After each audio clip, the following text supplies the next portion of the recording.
Most people start eating grilled cheese sandwiches as kids and never really stop. While memories of the sandwich probably recall thickly buttered bread and your trusty skillet, it turns out you should actually be using your air fryer. It may sound like blasphemy to grilled cheese traditionalists, but hear us out. Have you ever tried making grilled cheese only to have the bread turn soft, oily, and totally not crispy? Or have you ever started toasting your sandwich in the skillet only to have it somehow burn before the cheese inside is melted? That might be the butter's fault. The sizzling milk, fat, and butter is what fries your bread to a crisp, but things can go wrong if the temperature is too low. And if the temperature is too high, the butter can burn.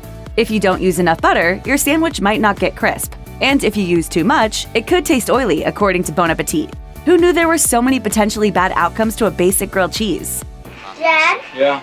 Well, wait till this is cold and the cheese isn't hardly melted down. Thus, you should look to your air fryer.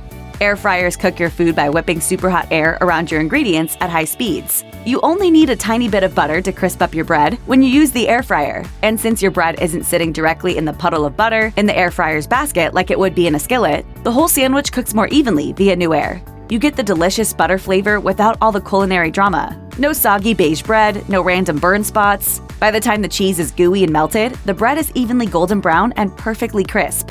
Making air fryer grilled cheese is simple. Preheat your air fryer and sparingly butter one side each of 2 slices of bread. Put a slice or 2 of your favorite cheese between them, then place the sandwich in your air fryer. Cook for about 10 minutes until golden and crispy outside, flipping once after the first 7, via my recipes.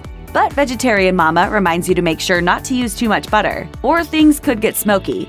But if you don't have access to an air fryer, there are a few things you can do to turn out a better than decent grilled cheese sandwich with the basics like a toaster.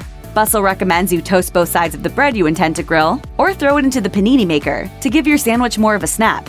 Another top tip for a grilled cheese sandwich you'd stake your reputation on involves shredding the cheese you plan to use, especially if it comes in a block, because shredding gives your cheese the chance to melt more quickly and evenly.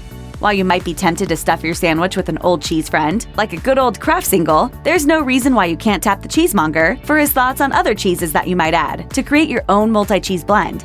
If you're really feeling adventurous, adding slices of fresh fruit like apples and avocados, or veggies like broccoli and spinach will go a long way in turning this childhood classic into an instant adult favorite. If you've got some grated Parmesan to add to the sandwich, you might consider adding it to the outside to give it a bit of a crunch. To do this, brush melted butter on the outside surfaces of your sandwich, sprinkle on the Parmesan, then toss down a slice of bread onto the pan, cheese side down. According to Brit Plus Co., you can build your grilled cheese sandwich and cover the fillings with a second slice of bread that's been coated with butter and Parmesan. Flip when the bottom has been cooked and crisped. Eat This, Not That explains that the best part about adding Parmesan on the outside is that you get to enjoy an additional bite of cheese. But you also avoid loading your sandwich down with filling, which could keep the cheese from cooking through.